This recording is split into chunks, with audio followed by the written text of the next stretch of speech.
Lesson for me, huge lesson for everyone in that organization who was like, oh crap, how did we miss this? They had done a lot of work on data validity, like, are these email addresses valid? Do these people still work at these companies? Like, but the whole data infrastructure piece never came up in their prior conversations until we were like, this is the roadblock. Like, no, we can't do what we're trying to do here. Welcome to Customer Unsuccess, the podcast where we cut out the noise and talk with real leaders about their hardest lessons in customer success and other go-to-market motions.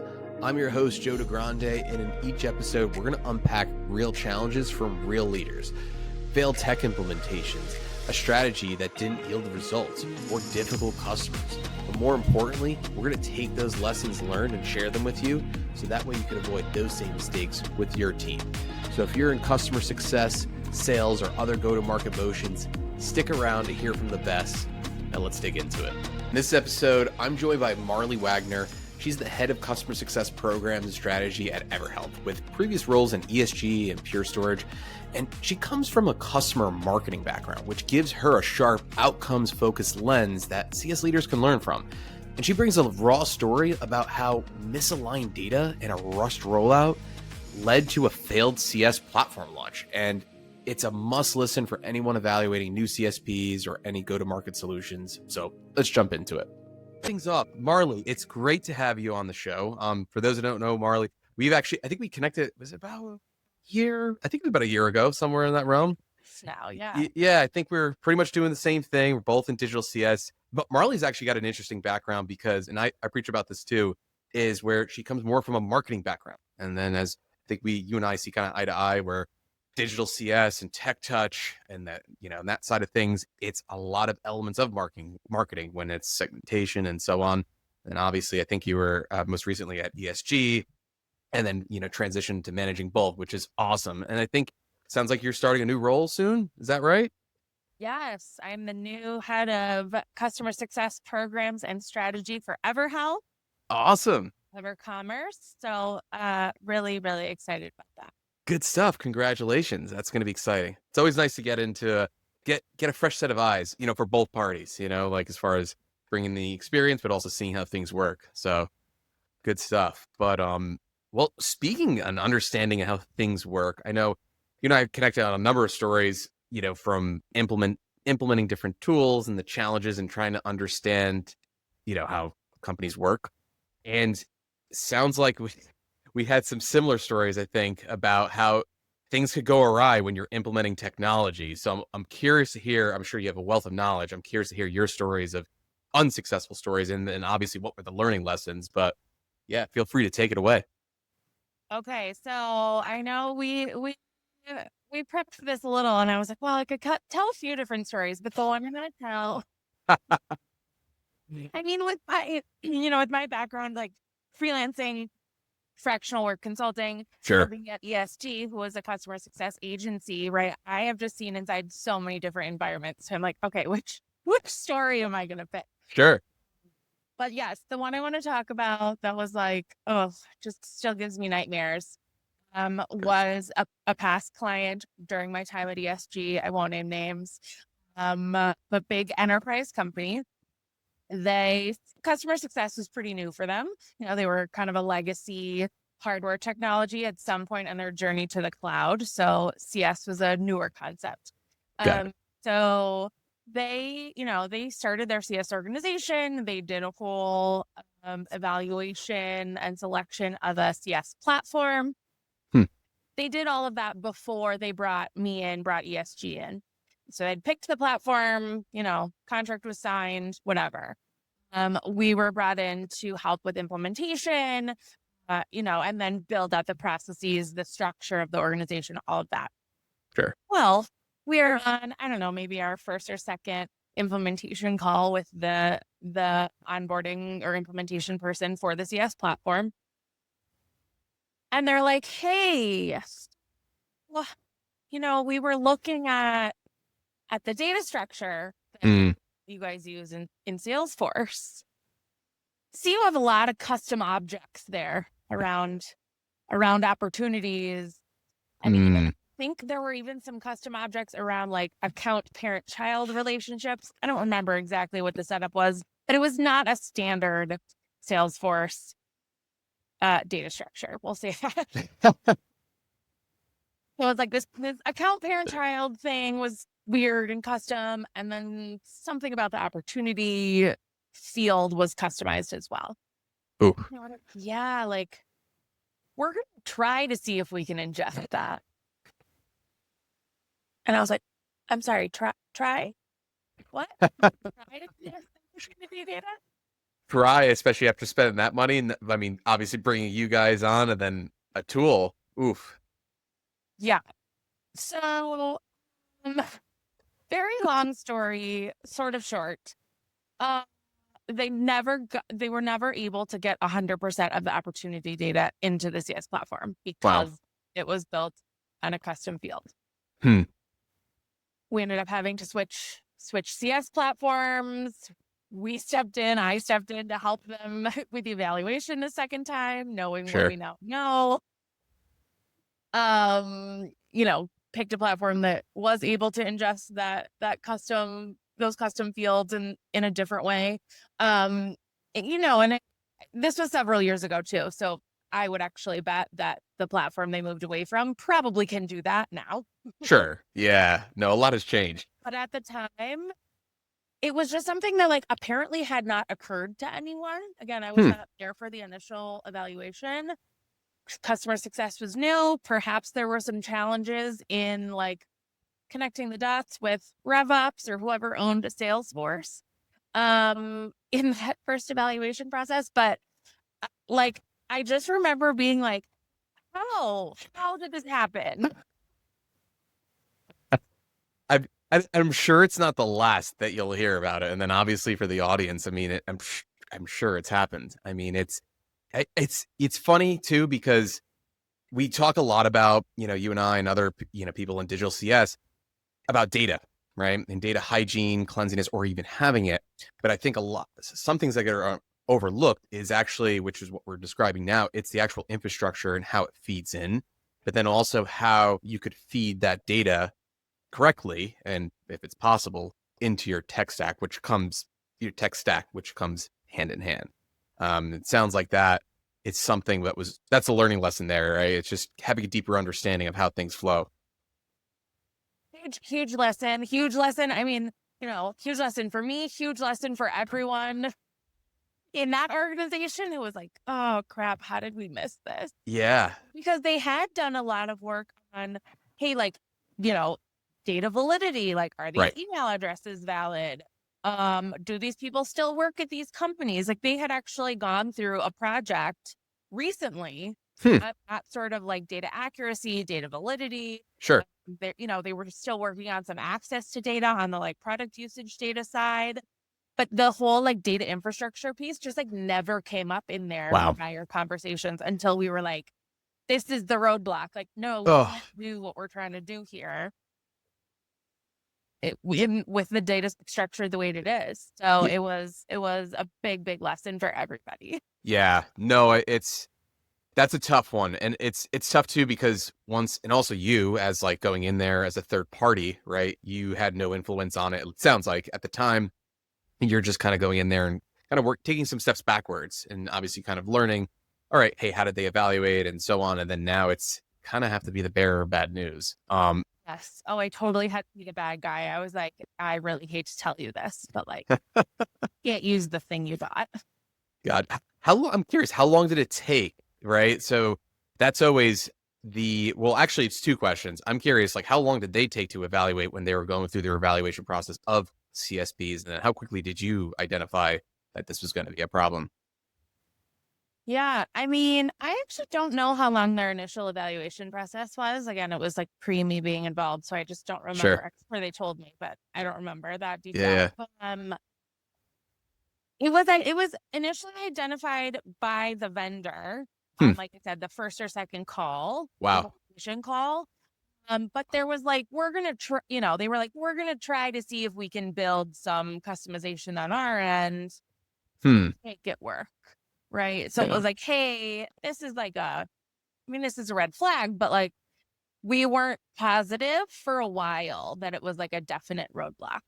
Because they were like, hey, we're going to like see what we can do on our end. We're going to try some stuff with some different APIs. We're going to try some stuff with our own data infrastructure of how we're able to ingest. Like, let us try to see if we can ingest these custom objects in this way. Because they, all the platforms can ingest custom objects if it's like a lower level field, right? It was because it was like an opportunity level and account level field. So high up in the hierarchy that it was an issue. So they were like, let us see if our technical team can make some stuff happen. So I think we tried for maybe like a month or two. We tried a couple of things, and we got, like I said, we were able to get some of the data in, but not all of it. Yeah. So I think it took probably a couple months for us to be like, hey, no, like we actually like really can't do this. Wow. There's not a workaround that's doable today. Yeah. No, it's definitely a tough thing, judgment call. I think it's obviously necessary, right? If you're trying to, when you're building out these programs, you need to kind of see if everything aligns with your vision, and tech being one of them, right? That's the vehicle, that's the car that's getting you to the destination. And it's definitely an unfortunate one. I just remembered a story myself, even when I was building some tech touch motions at a company, eMarketer, where I was at for a good 7 years. And it jogged my memory because you talked about opportunities, and I always felt like they were a tricky one to automate. Our tech stack, it was Salesforce at the time. Again, I don't know what they're doing now. And even if their marketing automation solution is still Marketo, that's what we were using. But the point is, Marketo. Oh, Marketo. It's powerful, but then archaic at the same time, kind of like Salesforce. I mean, again, like at least that's how some people view it, but it's that's what we were leveraging. And we were trying to say, all right, like, hey, we had our opportunities we had a good process in place, right? We had like, hey, here's the renewal opportunity. We had automation that automatically served it up, for the next one when one was closed out the prior year. But a lot of the information lived there, and we were even automating based on deal stages. Problem was, we couldn't actually, or Marketo at that time, I can't speak for it now, couldn't read what was the most recent opportunity. So thankfully we had. These happen. Why is the like recency thing such a problem? It's such a problem. I don't get it. I had another organization where I was working at where we're using another CSP, same exact problem, different CRM. It was actually HubSpot. And at that time, again, can't speak for it now, it couldn't read the most recent opportunity. So we discovered hacky ways, especially with Salesforce. They're like, all right, you need to reference the data to bring it to either whether it's a contact, depending if you're using contact level for bringing that into your campaign or your sequence. And then same thing for, the account. That was the way around it, but it's still tricky.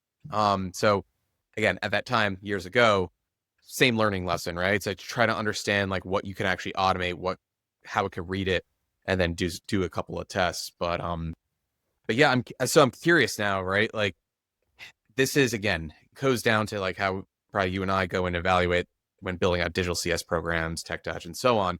Like what is the learning lesson? Like, I guess like if in that particular scenario, right, how would you have approached it differently? I guess maybe from ESG, that client's perspective, and then even maybe from your perspective. I'm just curious as far as like how that would be done differently, and that way, people kind of avoid that pitfall. Yeah, I mean, I think your evaluation of a CS platform, there's tons of components, but if we're talking about just data, right, I really see it as you have to include 3 different parts of your data, if you will, right? Your data validity, like we talked about. Are those email addresses valid? Do those people still work at those jobs? Whatever. Your data access, right? Do you have access to the fields that you need? Can you get telemetry data from your product on product usage? All of that. And then the third one, and that's what was skipped in this scenario, is compatibility of your data infrastructure versus the infrastructure, acceptable infrastructures of the tools you're evaluating, right? So without all 3, you're not actually getting a whole picture of, hey, can we do this with the data that we have in the form that we have it? Right. Yeah, no, I think it's a good way to put it, because and it's funny too, because a lot of these tools, have their own breakdowns of from implementation and so on. And again, maybe, and again, I don't know the CSP, and not that we want to call them out, but like either maybe it's overlooked or maybe it's just not. This also is even like from a customer success and implementation lens, right? Maybe it's just a better way of trying to communicate this on the reverse end of the spectrum, right? How can some of these SaaS platforms from their customer success, or if maybe it's ProServe or launch teams, et cetera, better communicate what's necessary for them in order for their clients to succeed. And then obviously in their case, if they're getting measured, probably most likely their KPI is like time to value and so on. Yeah. Well, and that's the other thing is that this vendor, the CS platform, agreed, let's not call them out. I think Sure. it's probably better now. But at this time, this had never happened to them. Yeah. They were like, why the hell would somebody build a custom object for an opportunity? Yeah. Like, you know what I mean? Which I still have that question also. Talked about that of like who in RevOps that thought that was a good plan in Salesforce in and of itself. I have no idea. But they were like, what the heck? We've never seen this before. Like, why would that be a thing? Right. Right. So it wasn't something that they knew to bring up either, because they were like, nobody does that. It's actually crazy too with some of these platforms where they, especially Salesforce, again, love Salesforce, every tool, I'm tool agnostic. Every tool's got its pros and cons. Yeah. But it is very fluid and you can customize it, but how much of that is to a fault? Make it worse. Right. Like funny story. We had before my time, I left an organization. We had a new head of RevOps come in, or head of CRM. The title changed, and managing exclusively Salesforce. Our instance was extremely customized, and it worked. We figured out our own process of getting things automated, et cetera. And then he was bringing up things that we had no idea. Like there was a ton of failure rates and so on. And then at least on the back end, we had no idea. And then he did explain to us, I can't even remember what the overall impact was, but I think it was maybe a couple of things were like API calls. We're paying a little bit more than we needed to on our subscription. Yeah, it's you have to beg the question, right? Like how much is too much when it comes to customization? And then again, it goes also to where the market's going. I think there's a lot of solutions where they're more point and click and a little bit easier to use. I saw another CSP the other day. I was going through like some of their academy documentation, and I was going inherently. I'm like, all right, hey, how do I segment by this? Oh, I'm going to probably have to create a custom field, but the tool already has it. And it's like whether it's trending on health score or trending on, hey, the last time someone's logged in and how that's trended downward the past 30 days or whatever. I'm kind of, shooting off the cuff here, but it is, everything's changing. Example of like how it should be. Right. Oh, 100%. Right.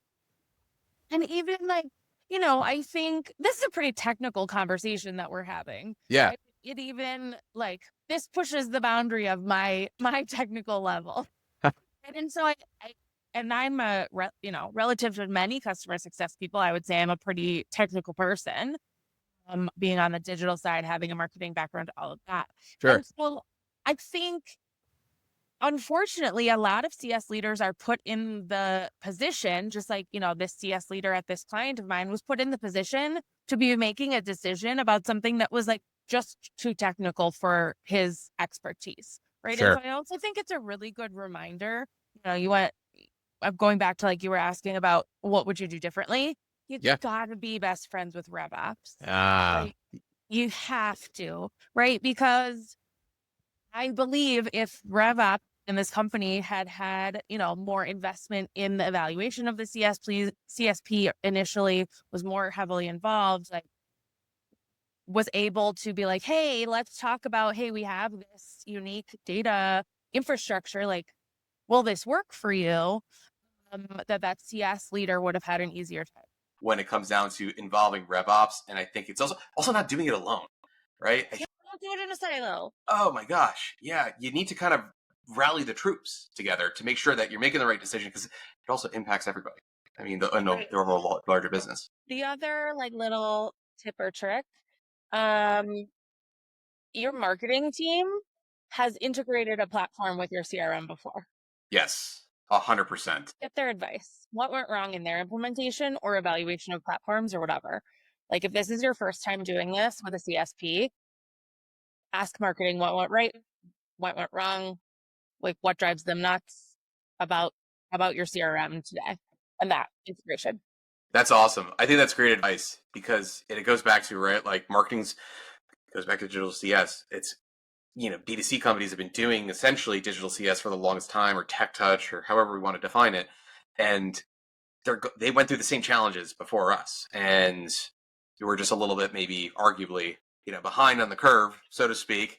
I think obviously we're very much catching up now, but I think that's great advice. Yeah. Asking, leveraging that marketing team or marketing ops if they're around. Yeah. Yeah. I was just having a conversation the other day with somebody who's evaluating a CSP, exactly the same scenario. And their ops team is trying to tell them that they cannot have a direct bi-directional sync to Salesforce with their CSP. It has to go through the data warehouse in both directions. And I was like, oh, I hate that. And then I was like, what does your marketing team do? Like, how do they connect? Like, are they directly connected to the CRM, to Salesforce? The answer is no. They do go through the data warehouse. And I was like, oh, so you're like really on that. Like, that would be a hard one too. That's definitely hard. I have seen some of the reasons on why that is, and some of them are valid. Obviously, as far as like some organizations, they like to have the control and the logic behind the scenes. That way, if they do need to switch, they're not in the place where it's difficult to rip and replace. So they kind of have that a bit of an edge. But it does, if you don't have the resources, RevOps, then you're talking, if you're needing, if you're going to your data warehouse, you need engineers. I mean, you're sometimes even arguably developers, right? I was at an organization where we had a full stack software developer that was leveraging the back end data warehouse, and gets costly. Again, becomes quite the feat. But I think it's a testament to everyone's got their own differences. My belief is, it sounds like we're on the same page. It's like, hey, the easier to get it running, and like native integrations are going to be key. Like I kind of look at that for my evaluations. If it's doesn't natively integrate, try to avoid it if you can, because you're going to spend a ton of time and hours to get it going. Absolutely. It's so true. I'm curious now, as far as on like the data piece, or actually, I'm sorry, not the data piece. Going back to like cross-functional relationships. And I know this is not starting, asking marketing, right? Asking for help. I'm curious as far as your take on even just like in the evaluation process, right? If you were like going back in time, whether you're working with your clients now or in the past, like how do you essentially kind of gather the troops? So more on the how, like how do you get them aligned, right? Like, so we talked a little bit about, hey, understanding what's working, but how do we get them on the same page? I'm curious. Yeah. For like evaluating a CS platform. Exactly, yeah, or any platform for that matter. Sure, any platform. Yeah, I guess that's true. So, um, I always recommend getting your budget stuff sorted out first, right? So that means you're gonna have to make a case probably to the CFO, do that, speak their language, use business metrics. They don't care like how many good CSAT scores you have. They care about the revenue impact, right? So make sure you can really speak to the ROI on that. Actually, recently, here's a plug, recently wrote a guide for Churn Zero on making that ask of your CFO. So look it up if you need it.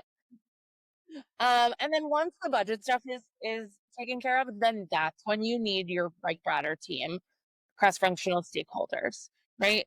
So first, like, who is that? It's whoever owns your CRM, because whether you go through a data warehouse or not, you are going to be connecting to your CRM. Very important. I also think it's great to include people like marketing who have done something similar before, right? So if you have marketing ops, or if RevOps owns your marketing automation tool, or if you have a really small marketing team, and the head of marketing is also the the admin, like whoever that is, get them involved, ask them for their advice, right? Maybe they have an evaluation template that they use, whatever it is, like you can learn from what they've done in the past in your specific environment. Um, I don't necessarily like to bring a huge group on like a ton of vendor calls. I usually suggest narrowing it down to like your top three-ish, like just for you as a leader before you really get that whole group involved. Because I think there just can be like too many cooks in the kitchen otherwise. I think it can get a little Sure. chaotic. Oh yeah. Yeah, that's the bringing too many cooks in the kitchen. I've had it happen myself. It creates it's inefficient. Yeah, everyone's got big opinions, big feelings. It's definitely can make things go a little haywire for sure. Yeah. I also think it's important to include whoever on your team is going to be the admin of the tool. Oh yeah. Include them in the decision, right? Like you as the CS leader, you're not going to be administrating, like you're not going to be implementing at the beginning. You're not going to be administrating on an ongoing basis. You're not going to be doing like the back end work. So include the person or people, whoever is actually going to be doing that, be in the tool from a technical perspective on a regular basis, include them in the decision making too. That's often overlooked. It's like, oh, I'll pick the platform and then they'll do it. And you're like, well, that seems silly. Yeah, no, for sure. I mean, you'll deal with a lot of blowback for sure if they're not brought into the mix too. Sometimes I've seen people say like, "Hey, well, right, like maybe they are more technically sound, they understand this stuff, and they maybe avoid that situation where they're like, hey, did you know that opportunity objects or whatever it was, the custom tables or custom objects did not flow? Well, now we already bought it. They might have already that that leg up, so to speak, on it. And also too, I think it's also the other piece, right? Making sure that they have the time in order to manage, support that team, by adding that extra layer, a good one at that, or can be, but making sure they're bought in. You kind of need that additional buy-in there. Yeah, it's hard. I know I've seen teams like, go through this evaluation by a CS platform and then hire an admin, like as a new employee. And I'm like, yeah, that's a way to do it too. But think about that runway, right? They have to get onboarded to your business before they can, yeah, sure, they have the technical skills, but like they don't know what you're doing. They don't know what works with your customers, all of that. Like budgets are hard. I get it. But if you can, if you need to add a head count to run a new platform you're buying, like add it earlier so that by the time they're like ramped and ready to actually do work, that's when you're, bring pen to paper on the product.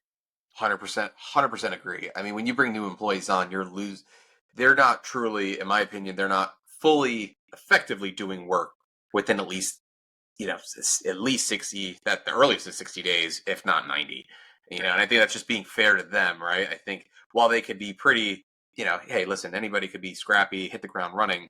However, it takes time to really understand the business and get everything to click, processes, the business, how customers are supported currently, how they're bringing in new business, how it should be pitched. All that matters, and then it obviously trickles down to how they're doing operations. Yeah, and you don't just want it done, you want it done well, right? It's the same as the saying of like, don't automate a bad process. Yes. While like someone who doesn't know your business is totally going to automate a bad process because they don't know it's bad, right? True. True. Or even automating a new process. I've seen Yeah. that before, and that's crazy. Where I was working with an organization at one point where we're looking, we're implementing a CSP, and I was like, all right, well, what works currently, right? Like, or I mean, like, and obviously that's a loaded question. Sure. I mean, but you ideally want to figure out how to scale that down or just have a starting point. And then they were actually like, no, we're trying all these new strategies. Okay, do they work? Right? And then sure enough, we launched tons of automation. And they were like, oh, no, we gotta scale this back. Then team members are, they're complaining, hey, this isn't great. This sucks. Yada, yada, yada, so on and so forth. But the point is then it's like you have two things happening, right? You have someone that potentially, when they're working, it's inefficient hours being spent, right? They're not maximizing the time. Two, they're getting burnt out because when you need to actually figure out, hey, let's implement what's already working, they're already now trying to unravel what was just done. And then obviously, then there's the morale piece, especially if they're internal within the organization. You're kind of putting their political capital at the expense, expensing their political capital, excuse me. Yeah. Which is a challenge for them. Yeah. If you're gonna automate a new process, I always think it should be a pilot or a beta test. It shouldn't be like, this is the new thing, because we don't know if it's gonna work, right? It's totally fine and good to be like, hey, we're gonna try this with like this small group or one journey phase or like whatever, right? Pick your pilot flavor of pilot. We're gonna try it and see what works and see what doesn't, right? This is what we're trying. We know it's gonna probably have to change, all of that. But that's very different than being like, hey, this is the new process, right? Like this is what we're doing. And I think too many companies really over rotate to that. And then exactly like you said, they're like, none of that worked and you have to tear it all down now. And everyone's pissed. Yeah. No, it's true. I mean, yeah, it's definitely yeah, good feedback for people, like organizations. I mean, yeah, they can't hear enough. I mean, sometimes, and you fall in the trap too. Everyone does, right? It's like you kind of want that shiny new object, whether it's tech or process. You want to see if it works, but like you kind of have to start small, and take baby steps, especially when running automation and scaling. It's a journey. Or what is it saying? I don't even know. It's a, well, I guess journey. It's a marathon, not a race. Whatever it is. Marathon, not a sprint. Yeah, exactly. That's it. Always try. All right. The other day, I was talking to someone and I was trying to remember 6 or half a dozen, being like, oh, it doesn't really matter. Like, you can go either way on something. And I just like could not for the life of me remember the analogy I was trying to use. I was like, I don't know. What's the saying? Something about a baker's dozen. No, that's wrong. Yeah. Oh my gosh, baker's dozen. It's hilarious.